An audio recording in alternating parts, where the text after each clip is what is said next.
Welcome back to Boilers and Beyond. I'm Jordan Jones. Purdue continues its great start to Big Ten play, 5-0 for the first time in 8 seasons in Big Ten play. 2 more wins this past week. Purdue's now up to 7 wins in a row since that loss to Iowa State. The challenge continues for Purdue with Iowa and then a trip out to Los Angeles. We'll talk about it all here on the show today. Plus, Mike Bobinski met with the local media on Friday. What did we learn about the state of the athletic department? Quite a few takeaways from that to get into. A good episode here today. If you don't already, be sure to follow the show on Twitter at Boilers Beyond. Lots to talk about. The portal's still going like crazy in football. Basketball's in the heart of Big Ten play. We're a little over 8 weeks away from Selection Sunday. Be sure to follow there, subscribe wherever you get your podcasts so that you don't miss an episode. And please send in questions. We always love hearing from you guys. You can do that on Twitter at Boilers Beyond. You can email the show, boilersandbeyondpod@gmail.com.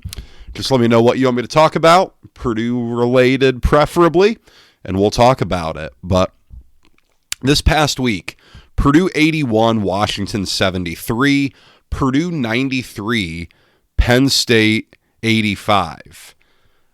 Winning is important, and if you want to get all caught up in the fact that Purdue didn't cover the spread against a couple of lesser opponents, you certainly can. These were not exactly dominant showings per se, but just ask Michigan. It is important to win these games when you are at home, when you are the better team. It is not slipping up in games like this that helps you win a Big Ten title, that helps you solidify a number 1 seed, all of those things where the margins really matter a lot. I'm not always a big believer like all wins are good wins. That's not inherently true, but Purdue is 5-0 in Big Ten play, and that's not nothing. We're a quarter of the way through league play, and Purdue is now 5-0. Purdue has not played many big opponents yet. TV has a resistance to showing any good games while the NFL is still going. You can only play who's on your schedule. That's all Purdue can do here. And then once you can look at the schedule.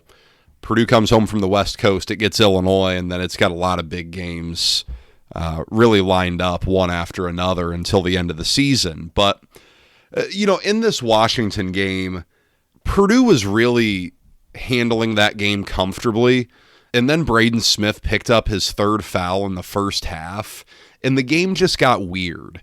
It wasn't at that point that Washington started to come back. It was later in the second half, but at that point, the game got weird, and I think possibly the best takeaway from that game was that Purdue had to play real minutes without Braden Smith, and those minutes went fairly well. Omer Meyer is such a godsend in that area for Purdue, and it's a wonderful bonus to have. Even if, to this point, through 16 games, Omer Meyer probably hasn't had the statistical impact that a lot of fans expected. I don't know what I expected from him. I don't know if it's fair to say that it's been less than I thought, but Omer Meyer hasn't had a massive statistical impact on this team, but his presence and what he's able to do is really important because this is a game where he comes in and Purdue has to have him. And he gives Purdue 15 minutes. He's a +8, hits 3 of his 4 shots, 2 of 2 from 3, a big deal. Only 1 turnover. He's able to be a +8 in those minutes, meaning that Purdue's not getting worse when he's on the floor. Purdue's not letting that lead slip away. That's a massive deal. And last year, Purdue was able to give Braden Smith a breather here and there and, let CJ Cox in there and to handle the point. And a couple years ago with Lance Jones could do the same. But this is different. This is absolutely different. This is a real point guard that you can plug and play there. And it's such a difference maker for Purdue. In the Penn State game, you then saw just the absolute best of Braden Smith. A stat line of 26 points and 14 assists does not happen. That's not a stat line you see in college basketball.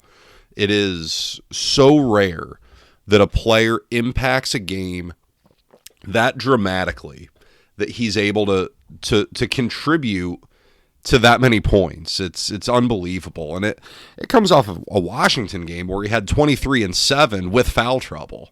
I mean, the stuff isn't normal. There isn't going to be another Purdue point guard like Braden Smith.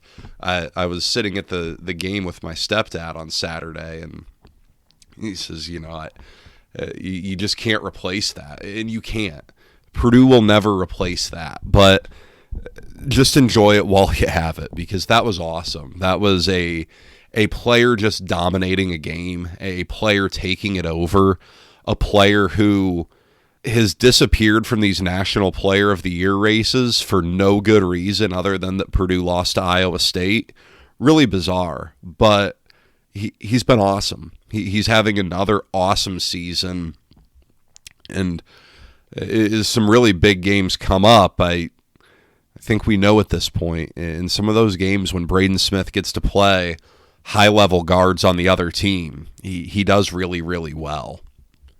And it's not completely unrelated. If you're tracking the Bobby Hurley all-time assist record, that's a pretty good week for you. I think at this pace, he needs 17 games to do so. That would be 2 games into the postseason.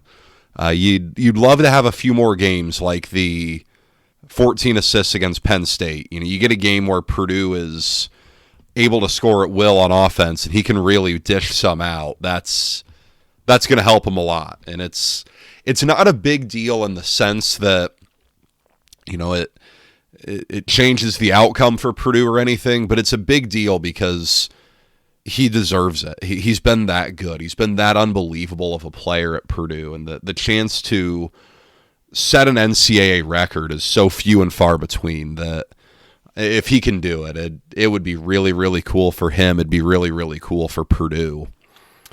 It was another big week for Oscar Cluff as well. His impact in that Penn State game, man, 23 points on 11 shots. He only had 7 rebounds. It really felt like more. He was fouled 8 times. Again, you look at what he's brought, and it's so fitting that he's just the perfect transfer for what Purdue needed. And that's 2 times in 3 years here where Purdue has been able to bring in the absolute perfect transfer to fill the hole that Purdue needed to be filled. A couple years ago, it was another shooter and someone who could handle the basketball, someone who could play defense, and Lance Jones. This year, it's an interior presence, and Oscar Cluff has done that. He has great energy. He's a good team defender. He's not some huge rim protector, and you saw that a little bit against Penn State when Penn State was able to get to the basket, but he's been really good. He's been everything you could have hoped for. He's not going to be an all Big Ten guy because he's not going to put up the stats that you need to do it when there are only 15 all Big Ten spots and there are 800 teams in the conference, but he's that type of impact guy. And if there's an all transfer team, I don't know if there is or not, he's got to be on there. There are going to be 5 guys who put up bigger scoring numbers, but no one has filled a void better than he has. You look at CJ Cox, and we're just kind of pinballing to spotlight performances from the week. He just been awesome this season. Look at that game against Penn State in the second half when Purdue's needing scores and stops. He plays good defense. He's Purdue's best on-ball defender on the perimeter. I don't know if he categorizes as a role player or not. The Boiler Uniforms called me out a little bit on Twitter, and certainly fairly so. He's Purdue's 4th or 5th scorer in the starting lineup. He's never Purdue's first or second option out there, but man, he can really score. He can score all over the floor at every level. He hasn't turned the ball over in like 8 games. He's capable at handling the basketball. Purdue is not going to get the best of him until Braden Smith and Fletcher Loyer move on, and all of that shot volume from the backcourt shifts towards him. It'll shift towards Omer Meyer, Jakari Harris, Antoine West, Jack Benter. But he's going to get a big uptick in volume next year, and at that point we're going to see a little bit more from him. But for right now, he's doing everything that Purdue could possibly want. He's playing that role, that he's filling that spot perfectly for what Purdue wants from him. And it comes off of just one game, but Purdue's starting 5 is playing at a ridiculously high level right now. That is a great group, and it's not to knock Purdue's bench. I know you see the stats that go around. Purdue only had 4 bench points against Penn State. I don't care about that stat all that much generally. I mean, if your starters are scoring, your starters are scoring. If your starters aren't scoring, then your bench points become more of a deal. But, Daniel Jacobson is someone who's, I don't want to say a one-trick pony, but he's really, really good at catching lobs. He's really, really good at finishing around the rim when help is required elsewhere, and he gets flip-ups and things like that. He's got a ways to go from an all-around game as a destination guy in the post, but he's battling right now. Omer Meyer hasn't shot well, nor is Jakari Harris, and Jack Benter's playing really limited minutes, but he's really shot well this season on limited volume. But that starting 5 has just been terrific, and I tend to be a believer in the sport of basketball. It's great to have depth, but you're going to go as far as your top guys take you.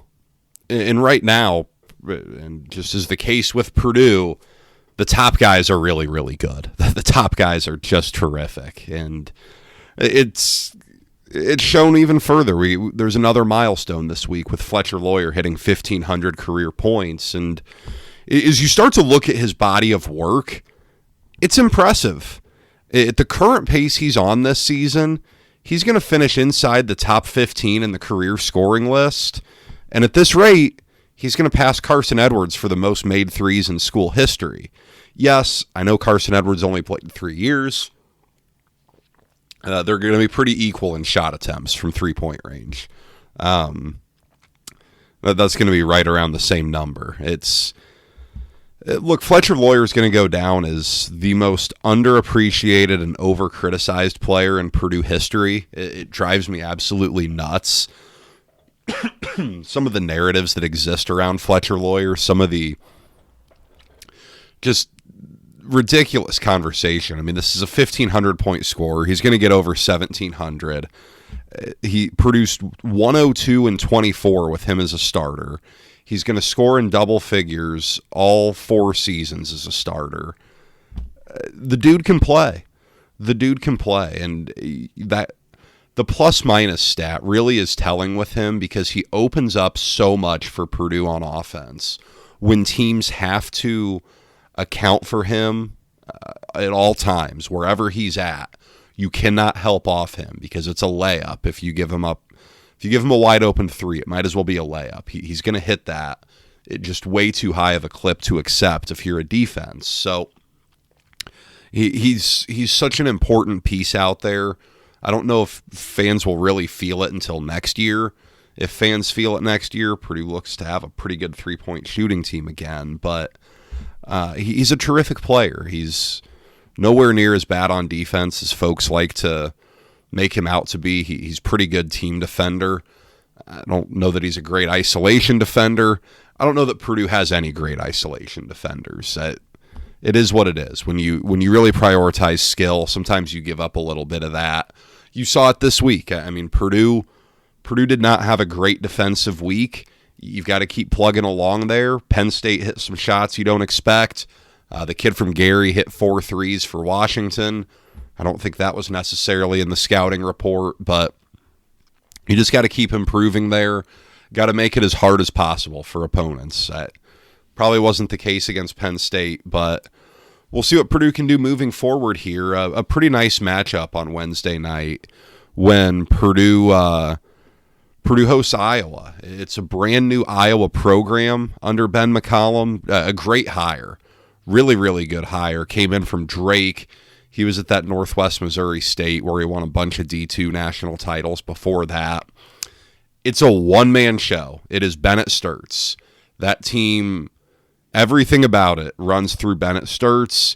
It's not necessarily a bad thing. He's really good. He is a fringe All-American type. But I do think Purdue matches up fairly well. I don't know. I just don't know how good Iowa really is. Iowa has a decent record. It has some decent metrics, but you start looking at who Iowa has beaten. It beat UCLA at home. That's the only top 50 Ken Pom win. Its only other top 100 Ken Pom wins are Ole Miss, who's not very good, and Grand Canyon. Love Bryce Drew. Love everything he does at Grand Canyon, but Iowa should beat a team like that. And Iowa comes in off of losses to Minnesota, to Illinois, back-to-back. That's a big thing. That's a big deal now. You've got a desperate Iowa team. It's going to be a really slow tempo. Everything you grew to know about Iowa basketball under Fran McCaffery is no longer. It is almost polar opposite. A lot of defense, really slow tempo. Very different. Paint crew's back, so Mackey Arena should have a really good atmosphere. Iowa's desperate. It's off of 2 straight losses, so we'll see. But it's a game Purdue should win. And then Purdue makes the LA trip, and we'll just kind of lump this trip in this episode. USC's 13-3. It doesn't have much in the quality wins department. Seton Hall. USC beat Seton Hall out in the Maui Invitational. They look like a tournament team. Chad Baker-Mazara's there. He's played college basketball forever. USC gets to the line really, really effectively. One of the best free throw rates in the country. But aside from that, I really know nothing about USC. If I had to guess, this is going to be a really strong Purdue crowd out there. Purdue tends to do really, really well traveling. You saw it in Seattle last year. You've seen it at Rutgers. You've seen it at Oregon a little bit. I'd be pretty surprised if there wasn't a strong Purdue contingent out there. And then UCLA is 11-5, but it hasn't lost at home yet.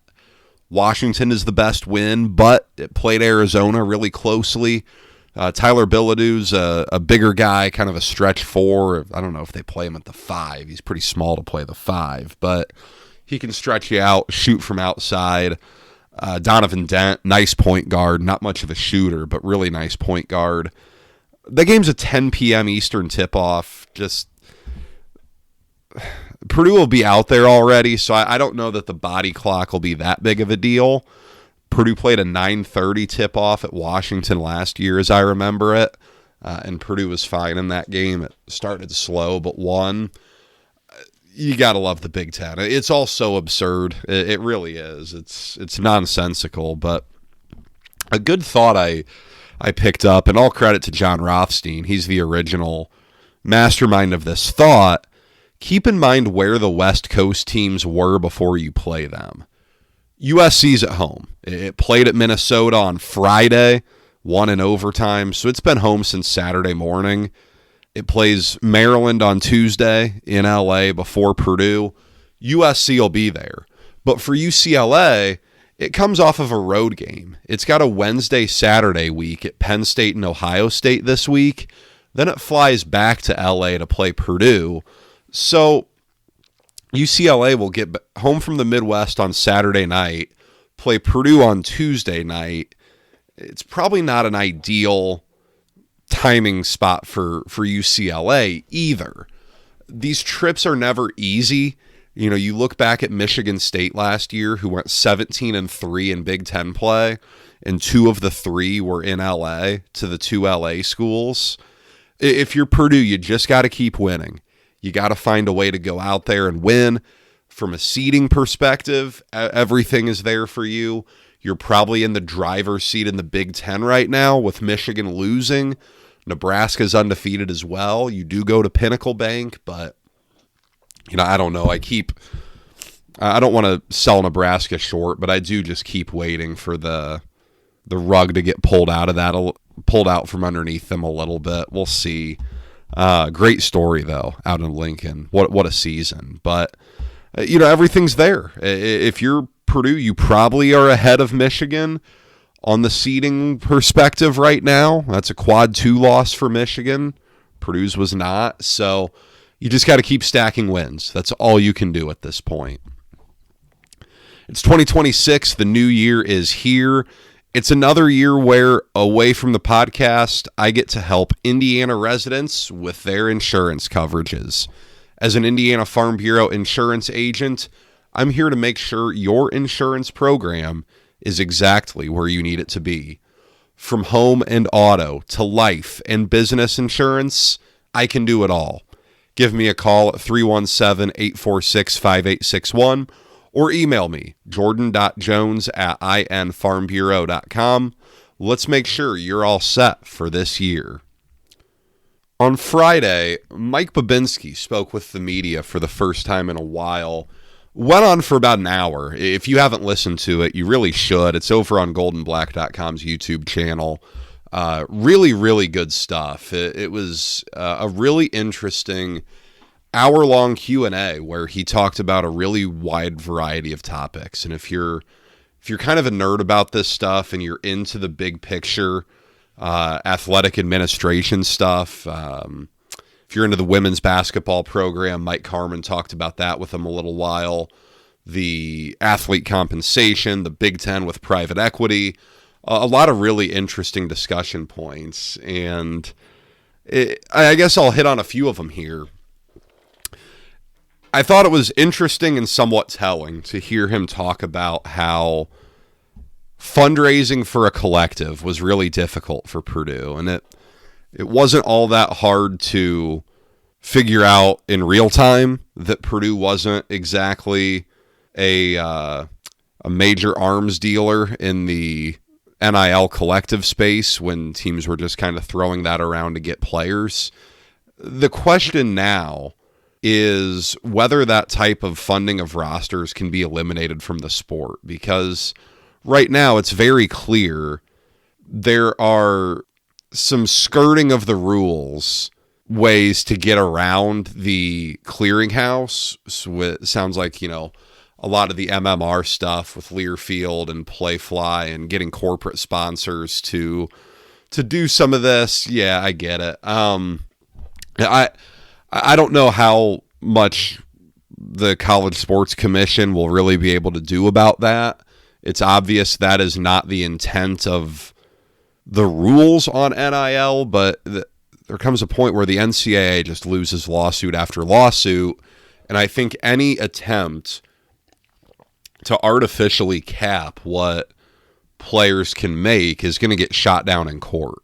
Mike Bobinski even said, so far, revenue sharing hasn't leveled the playing field like maybe he thought and hoped. So, to me, and this is just me independently here, there are two solutions that if you're a Purdue fan, you're really rooting for. Number one would be what everyone's wanted from the start, and that's an antitrust exemption from Congress. If you can get that, then you're able to implement rules within reason that can hold up in court. Number two gets to collective bargaining, and it sounds like there's momentum getting there. That's going to be quite the process. That's not an overnight switch to flip, but those are the outcomes that Purdue fans ought to be rooting for in my mind, because that's when you can really start finding ways to level the playing field a bit more than you have now. Because, look at the football transfer portal right now. This isn't all off a rev share. And it was interesting to hear him talk about the football rev share situation where Purdue held back some of its $20.5 million for this year, held it back from this past year's football team to use towards building the 2026 football team. And I'll say, this isn't the first time I'd heard that was what happened, but probably a shrewd move. With when Barry Odom took the job last year, I don't know that Purdue was really in line to spend its way to a really nice football team. I don't know that was ever in the cards. So, yeah, this past year stunk, but Purdue found out what it had a little bit. It found out areas of need. And now, so far, it looks like Purdue's bringing in an all right portal haul. Nothing crazy, but it's a pretty respectable portal haul. Maybe that's going to be a strategy that really pays off for Purdue. But that was something he discussed. The conversation about the Big Ten's so-called private equity deal that's not really private equity, with a private pension fund out in California, that was a good listen. If you followed that at all, it basically would give the Big Ten a massive influx of cash. And I don't know all the details. Obviously, when you're getting a private investment, it's different. There are complications that you have to work out. But it's very clear from his comments that Purdue supported it. Frankly, Purdue has no choice. It has to support it. The type of cash that Purdue could bring in from it, along with a 10-year extension of the Big Ten's grant of rights, you got to support it. Anything to solidify the Big Ten and to solidify your place in the Big Ten, yeah, you got to take that. It sounds like the Big Ten is fairly stable at this point. The private capital deal sounds like it's off the table, but that's something to monitor moving forward. He basically said outside of Notre Dame, the Big Ten has no interest in expanding. No surprise there. I think if you can get Notre Dame and North Carolina, you take it. If not, you're probably good where you're at right now. The Kevin Kane hire, he was very open that they knew what public perception was going to come. I did find it curious. He said Barry Odom interviewed 7 guys for the defensive coordinator job. Kevin Kane was announced one day after Mike Scheer and Purdue parted ways. Obviously, that was in the works for a little while, but Mike Scheer surfaced at UNLV as a position coach. Interesting. That's going to be one that you probably don't hear anything about, but I wonder what went on behind the scenes there. A curious situation, but Mike Bobinski fully acknowledged the optics of it. Let's see it. I'm not sold, but I'm not the one that needs to be sold here. If Purdue puts out a good defense on the field, no one cares. If Purdue doesn't, then it looks really, really bad. We'll see what happens there, but it sounds like between Mike Bobinski and Barry Odom, they're all in on that. And then some good news on the football scheduling front. The home and home with North Carolina sounds like it's going to be pushed back. That was supposed to be in 2027 and 2031. That's going to get pushed back into the 2030s. That 2027 home game against North Carolina going to be replaced by a non-power opponent, either a G5 or an FCS. You guys know my stance on it. I think it's excellent. I think Purdue has to give itself every advantage it can.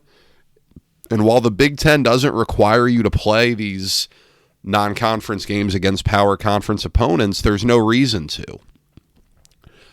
On my radar is the Big Ten changing that, because at Big Ten Media Days this summer, maybe the biggest talking point was that the SEC only plays 8 conference games. It was really bizarre the way Big Ten coaches went on offense about that. But shortly thereafter, the SEC announced not only are we going to 9 league games, but we will require a power conference game in the non-con.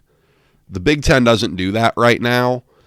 The way the Big Ten spoke very openly about that, my hunch is it'll follow suit because it doesn't want the SEC flipping that on it. But we'll see. Until the Big Ten mandates it, Purdue shouldn't do it because you're trying to win games, and doing things that limit your ability to win games and limit your ability to stack a nice record at the end of the year isn't good for anybody. You look at some future opponents here. Wake Forest in 26 and 28, that's going to stay on. Return trip to Vanderbilt in 2029.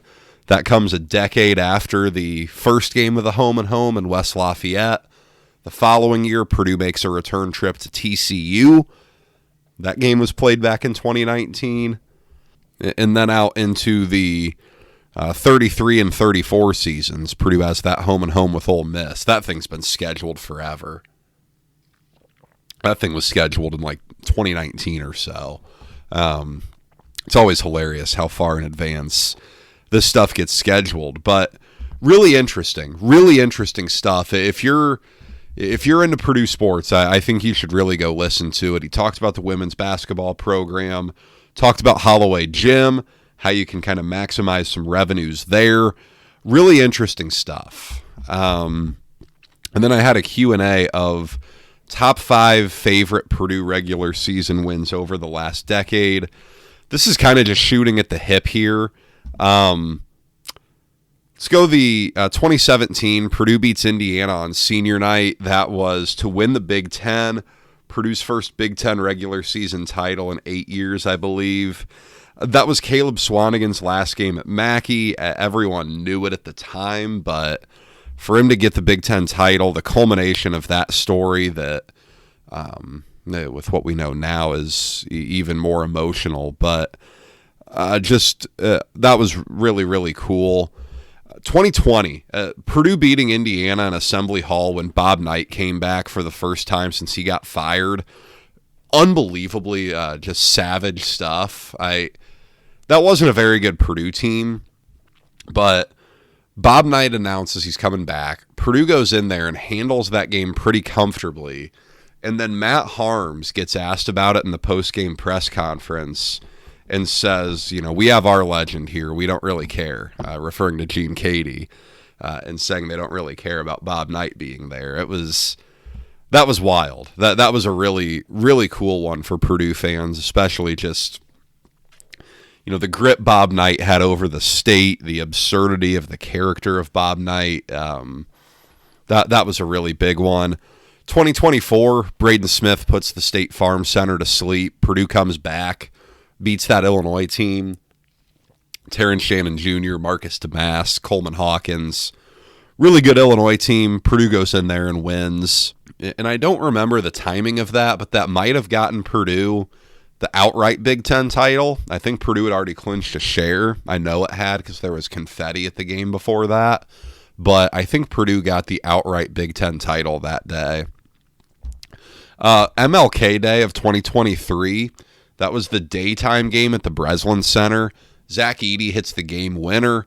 That season was just really, really something because I was going to put for the last one in there, just being the PK 85 tournament that year when you went there hoping Purdue won a game or two, and you left there wondering if Purdue was a national title contender. It was just a wild few days. You're staying up late. Like, I remember that Gonzaga game started at midnight Eastern, I think. I remember watching that at my parents' house over Thanksgiving time, and God, that was late. But Purdue steamrolled Gonzaga. Purdue handled Duke in the championship game. That was crazy. That was the start of it all for Fletcher Loyer and Braden Smith. That MLK Day game at Michigan State, that was a really gutty win. Zach Edey with a big shot to win it. Fletcher Loyer was really good, as I recall, in that game. There have been a lot. There have been a ton of them. I mean, you can go through a litany of them, but those are 5 of them that came to mind. That's all I've got for this week, guys. Next week, we'll see where things are at with the football portal. We'll take a look at that here soon, where Purdue wraps things up, how Purdue projects heading into spring practice, talk about everything that happens on the hardwood. Some big games here. Purdue's just got to keep winning. Be sure to follow the show on Twitter at BoilersBeyond. You can always send in questions. Do so on Twitter at BoilersBeyond. Email the show, boilersandbeyondpod@gmail.com. and be sure to subscribe wherever you get your podcasts. Bear down, Chicago Bears. See if they can do it again. Enjoy the games this week, guys. Take care.